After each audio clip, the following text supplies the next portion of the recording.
We are relaxing our triangle of sadness right here. Here's where it is. We're not doing Botox. We're just happy to see you. Hi.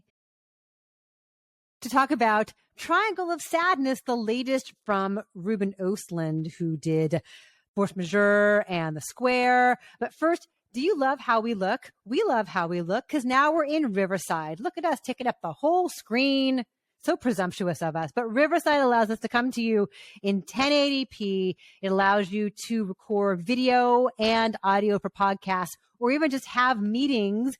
Let's say there's another video platform you've been using that you've perhaps not been enjoying as much.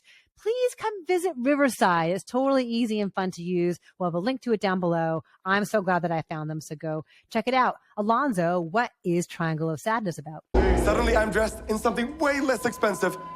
It's H&M. Yay! Balenciaga. And H&M.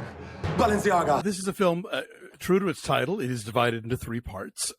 We open meeting our two leads. Carl, played by Harris Dickinson from, Beach Rats. Beach Rats, thank you. And he was in Where the Crawdads Sing. He was, among other things, and Postcards from London. And the late Charlbi Dean, who tragically passed away just a few weeks ago, they play a pair of gorgeous models who are a couple, but they don't really have anything to talk about all that much. And she is doing a lot on the side as an influencer. She has a huge Instagram following, and she makes a lot more money than he does. But he's always expected to pick up the check. And when they try and talk about it, it gets awkward. And that's just the beginning of the economic discussions that will be taking place in this movie. In the second segment, they are traveling on a yacht. They are by far the youngest people there. Lots of very old, very rich people, you know, arms dealers, a Russian oligarch who calls himself the king of shit because he sells fertilizer around the world. A drunk Marxist sea captain played by Woody Harrelson. And before you know it, it all comes apart in one of the most scatological sequences you have seen in a movie since, I don't know, Monty Python's The Meaning of Life. And then in the third segment, they are stranded on an island with a group of the people from the boat. And because some people have survival wilderness skills and some people don't, the hierarchy is completely upended, and eventually the characters find themselves in a very different triangle of sadness. Right. So I almost wish they didn't get on the boat in the first place. Right? Why? Because it's so much less interesting once they get on the boat. And Ruben Östlund's targets are so much more obvious, right? Yeah. Like it's this skewering of the extreme rich and how horrible they are and how ruthless and self-centered. Like even when they think they are doing something kind and generous, it's still like a command. There's this whole scene where one of the passengers like insists that all of the crew go swimming because she thinks she's going to do them a favor. Oh, relax a little, have some fun. And like, they got stuff to do. They don't have time to go swimming. And it's actually a massive inconvenience to have them all do this, but she's so narcissistic that she doesn't care.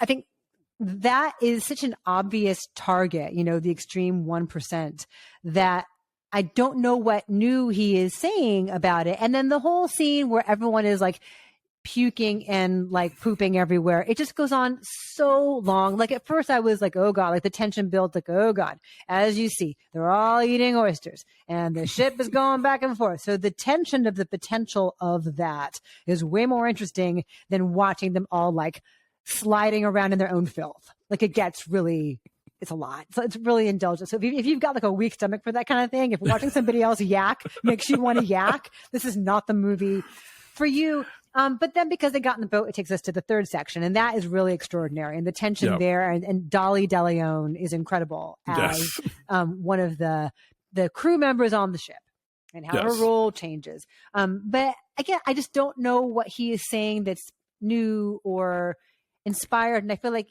all his movies are this kind of social satire, and like Force Majeure did that the most effectively, and the parts of the movie in here that work the best are the ones that are in that same kind of vein, in exploring gender roles and exploring, you know, economic roles.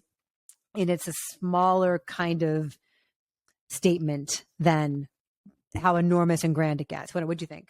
I disagree. Okay, please do. Please disagree. No, do. I agree with you that the first segment is the most force majeure-ish one. Yeah. And he definitely is the master of that sort of like awkward conversation between two people where they're trying not to have a fight, but they're having a fight. I thought the boat stuff was hilarious. I think, frankly, yeah, okay. Is he saying something new about the mega rich? No. But do we need to constantly talk about how the mega rich absolutely suck and need to suffer? Yes. Yes, we do. So I was all for that. I figured you enjoyed that part, yes. Well, and here's the thing. I'm also I am such a wuss about watching other people barf. Like, to this day, whenever I go back and rewatch Jackass, they get to that yellow snow cone scene, and I'm like, I have literal dry heaves. I cannot deal with it. I never had that in this movie because it's so grotesquely exaggerated and lampooned. And because, yes, it does go on for so long, but in a way that it's almost like I'm sure if you sat down and really kind of tracked it, he is conducting a symphony of puke. You know, like the way that it's timed, the comic timing throughout, the things that, like, it seems like it's not going to happen and then it does. And then they keep upping the stakes and then you've got like the whole conversation happening on the loudspeaker. I thought all that was really funny. Overall, the movie could be shorter, but I can't tell you where you would take stuff out. It's 2.5 hours long. It is 2.5 hours long, and by the end of it, it's like, okay, I get it, movie. But I love that last sequence. Like, Dolly De Leon is hilarious, and it puts into relief everything else that we've seen in this movie about who these people are and how they behave and what they think they're entitled to.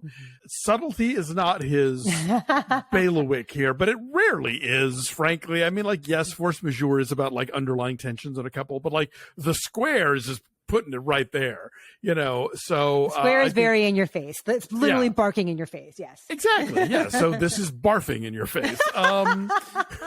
So for me, it worked, and I'm glad I saw it. And I mean, I have not seen the entire Cannes lineup this year, so I can't judge whether or not they were nuts giving it the Palme d'Or, but I can see why they gave it the Palme d'Or, because it is, you know, it is timely. It's timely and it's bold. Like, he is not holding back. He's giving it to you with both barrels. So yeah, I think it's worth checking out. I really like the connection between Harris Dickinson and Charlbi Dean, and how there's like, they're trying to feel like they have something there, but really it's all performative for Instagram and for the likes and all that.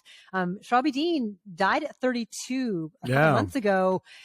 She had been in a really serious car accident several years earlier and had lost her spleen. And so what happened was, at age 32, she just had this really sudden illness and died very soon after going to the hospital. And so, it's awful. She's great in this, and she has this really interesting presence. Like, she's gorgeous in a really unusual way, and she and Harris Dickinson have this really great prickly tension with each other, and you never knew what you're going to get from her from scene to scene, because she really has to evolve over the course of the film. So it's a great loss. Yeah. And there is a Boston Terrier in this movie. All the fashion model stuff in the beginning is hilarious and dead on as far as like satirizing the superficiality of that world.